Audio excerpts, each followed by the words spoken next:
নবম pay scale, বৈষম্যের ভেতরে বৈষম্য, যাদের কথা কম বলা হয়। ষষ্ঠ সংস্করণ, অন্তর্ভুক্তি ও প্রকৃত সমতার প্রশ্নে গভীর বিশ্লেষণ। বিসমিল্লাহির রাহমানির রাহিম। আসসালামু আলাইকুম প্রিয় দর্শক। নবম পে স্কেল নিয়ে এতদিন আমরা যা আলোচনা করেছি তার প্রায় পুরোটাই ছিল সরাসরি সরকারি চাকরিতে কর্মরত কর্মকর্তা কর্মচারীদের নিয়ে, কিন্তু এই গল্পের একটি বড় অংশ প্রায় আড়ালে থেকে যায়। বাংলাদেশের প্রায় ৫.৫ লাখ এমপিওভুক্ত শিক্ষক কর্মচারী, যারা দেশের শিক্ষা ব্যবস্থার মেরুদণ্ড হয়েও এই সংস্কারের দ্বিতীয় সারির নাগরিক হিসেবে বিবেচিত হচ্ছেন। আজকের প্রতিবেদনে আমরা এই আড়ালের গল্পটাই সামনে আনব। বৈষম্য কমানোর এই সংস্কারের ভেতরেই লুকিয়ে থাকা নতুন বৈষম্যের চিত্র। আজকের তারিখ ৩ জুলাই ২০২৬। প্রথম অধ্যায়, এমপিও ব্যবস্থা কি এবং কেন এটি গুরুত্বপূর্ণ। বাংলাদেশে বেসরকারি শিক্ষা প্রতিষ্ঠানের শিক্ষক কর্মচারীদের বেতনের একটি অংশ সরকার থেকে ভর্তুকি আকারে দেওয়া হয়, যাকে বলা হয় মান্থলি পে অর্ডার বা এমপিও। দেশের অধিকাংশ মাধ্যমিক বিদ্যালয়, কলেজ এবং মাদ্রাসা এই ব্যবস্থার আওতায় পরিচালিত হয়, অর্থাৎ বাংলাদেশের কোটি কোটি শিক্ষার্থীর শিক্ষার দায়িত্বে থাকা শিক্ষকদের একটি বিশাল অংশ সরকারি চাকরিজীবী নন, বরং এমপিওভুক্ত। ## দ্বিতীয় অধ্যায়, একই দেশ দুই ধরনের বাস্তবতা, বৈষম্যের আসল চিত্র। প্রিয় দর্শক, এখানেই আসল প্রশ্নটা দাঁড়ায়। নবম পে স্কেল ঘোষিত হলেও এমপিওভুক্ত শিক্ষক কর্মচারীরা সরকারি চাকরিজীবীদের সাথে একই সময়ে এই সুবিধা পাচ্ছেন না। মাধ্যমিক ও উচ্চশিক্ষা অধিদপ্তরের একজন পরিচালক নিজেই স্বীকার করেছেন যে প্রচলিত নিয়ম অনুযায়ী সরকারি চাকরিজীবীদের পে স্কেল আগে বাস্তবায়ন হবে, এরপর পর্যায়ক্রমে এমপিওভুক্ত শিক্ষকদের ক্ষেত্রে তা কার্যকর হবে। কিন্তু বৈষম্যের গল্পটা এখানেই শেষ নয়। মূল বেতন কাঠামোর বাইরেও ভাতার ক্ষেত্রে বিস্তর ফারাক রয়েছে। বাড়ি ভাড়া ভাতা, সরকারি চাকরিজীবীরা মূল বেতনের ৪৫ থেকে ৬০% পর্যন্ত বাড়ি ভাড়া ভাতা পান, যেখানে এমপিওভুক্ত শিক্ষকরা পান মাত্র ১৫%। চিকিৎসা ভাতা, এমপিওভুক্ত শিক্ষকরা বর্তমানে মাসে মাত্র ৫০০ টাকা চিকিৎসা ভাতা পান, যেখানে নতুন পে স্কেলে সরকারি চাকরিজীবীদের চিকিৎসা ভাতা ৪,০০০ থেকে ১০,০০০ টাকা পর্যন্ত বৃদ্ধির প্রস্তাব রয়েছে। টিফিন ও বিনোদন ভাতা, সরকারি চাকরিজীবীদের টিফিন ভাতা বেড়ে ১,০০০ টাকা হওয়ার প্রস্তাব আছে এবং তারা বছরে একবার বিনোদন ভাতাও পান। এমপিওভুক্ত শিক্ষকরা এই দুটি সুবিধার কোনোটিই পান না। সন্তানের শিক্ষা ভাতা, সরকারি চাকরিজীবীরা ২ সন্তানের জন্য মাসে ১,০০০ টাকা করে শিক্ষা ভাতা পান, যা ২,০০০ টাকায় উন্নীত করার প্রস্তাব আছে। এমপিওভুক্ত শিক্ষকদের ক্ষেত্রে এমন সুনির্দিষ্ট শিক্ষা ভাতার সুবিধা তুলনামূলকভাবে সীমিত। এমপিওভুক্ত শিক্ষা জাতীয়করণ প্রত্যাশী জোটের একজন নেতৃস্থানীয় ব্যক্তিত্ব সমকালকে জানিয়েছেন, এমপিওভুক্ত শিক্ষক কর্মচারীরা দীর্ঘদিন ধরে আর্থিক বৈষম্যের শিকার এবং বর্তমান বাজার পরিস্থিতিতে তাদের জীবনযাত্রা ক্রমেই কঠিন হয়ে পড়ছে। তৃতীয় অধ্যায়, এমপিও শিক্ষকদের জন্য প্রস্তাবিত পরিবর্তন। সংখ্যায় দেখা, তবে এটা বলা ঠিক হবে না যে এমপিও শিক্ষকরা কিছুই পাচ্ছেন না।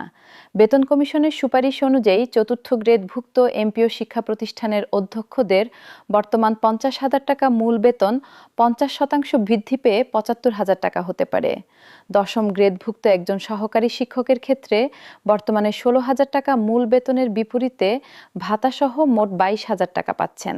নতুন কাঠামোয় মূল বেতন ২৪,০০০ টাকা হলে বর্তমান ভাতা যোগ করে মোট বেতন দাঁড়াতে পারে প্রায় ৩০,০০০ টাকা। তবে ১১তম থেকে ২০তম গ্রেডভুক্ত নিম্ন পর্যায়ের এমপিওভুক্ত শিক্ষক কর্মচারীদের ক্ষেত্রে এখনও সুস্পষ্ট সিদ্ধান্ত হয়নি, সংশ্লিষ্ট সূত্র জানাচ্ছে। ২ ধরনের প্রস্তাব বিবেচনাধীন আছে, একটি ৫০% বৃদ্ধি, অন্যটি ১০০% বৃদ্ধি। এই অনিশ্চয়তা স্পষ্টতই সবচেয়ে কম আয়ের শিক্ষক কর্মচারীদের মধ্যে উদ্বেগ তৈরি করছে। চতুর্থ অধ্যায়, গ্রেড কমানোর প্রস্তাব, আরেকটি বড় কাঠামোগত পরিবর্তনের সম্ভাবনা। এখানে এমন একটি তথ্য তুলে ধরা দরকার যা এখনো ব্যাপকভাবে আলোচিত হয়নি। সরকারের বিবেচনাধীন রয়েছে বর্তমান ২০টি গ্রেডের কাঠামো কমিয়ে ১২টি ধাপে নিয়ে আসার একটি জোরালো প্রস্তাব। যুক্তি হলো, গ্রেডের সংখ্যা যত বেশি, ধাপে ধাপে বেতনের ফারাক তত জটিল ও অস্বচ্ছ হয়ে ওঠে। ২০টি গ্রেড কমিয়ে ১২টিতে আনা হলে বেতন কাঠামো সহজতর হবে এবং বৈষম্য কমানোর লক্ষ্য আরও কার্যকরভাবে অর্জিত হতে পারে বলে মনে করছেন সংশ্লিষ্টরা। তবে এটি এখনও একটি প্রাথমিক আলোচনার পর্যায়ে আছে এবং চূড়ান্ত সিদ্ধান্ত নেওয়া হয়নি। পঞ্চম অধ্যায়, কর্মচারী মহলে ক্ষোভ, চরম বৈষম্যর অভিযোগ। শুধু এমপিও শিক্ষকরাই নন, খোদ সরকারি কর্মচারীদের মধ্যেও একটি অংশ প্রস্তাবিত কাঠামো নিয়ে অসন্তুষ্ট। একাধিক প্রতিবেদনে উঠে এসেছে যে উচ্চ ও নিম্ন গ্রেডের মধ্যে বেতন বৃদ্ধির হারে যে ব্যবধান রয়েছে তা নিয়ে নিম্ন পর্যায়ের কর্মচারীদের মধ্যে ক্ষোভ বিদ্যমান। 10 বছরেরও বেশি সময় ধরে পে স্কেল বঞ্চিত ক্ষুদ্র কর্মচারীদের একাংশ দাবি জানিয়েছে সর্বনিম্ন সর্বোচ্চ বেতনের অনুপাত 1:4 এ নামিয়ে আনার, যা কমিশনের প্রস্তাবিত 1:8 অনুপাতের চেয়েও অনেক কম বৈষম্যমূলক। এই দাবি বাস্তবে প্রতিফলিত না হলেও এটি স্পষ্ট করে দেয় যে বৈষম্য কমানোর সংজ্ঞা নিয়েই বিভিন্ন পক্ষের মধ্যে মতভেদ রয়েছে।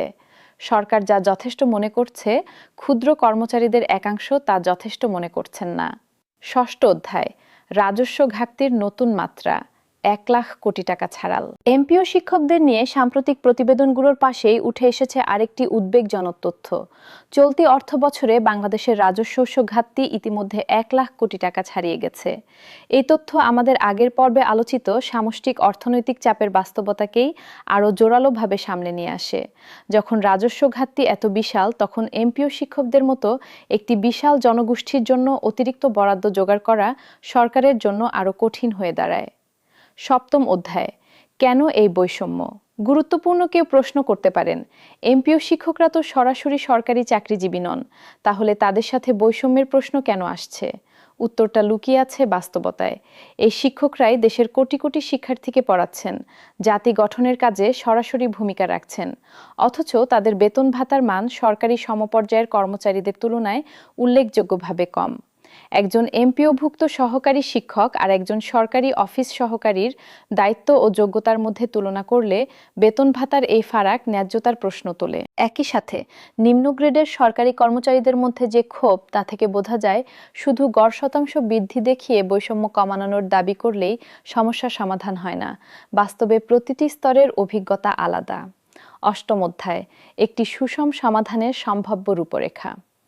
বিশেষজ্ঞদের পর্যবেক্ষণ অনুযায়ী প্রকৃত অর্থে বৈষম্যহীন একটি পে স্কেল বাস্তবায়ন করতে হলে সরকারকে নিম্নলিখিত বিষয়গুলো বিবেচনায় নিতে হবে।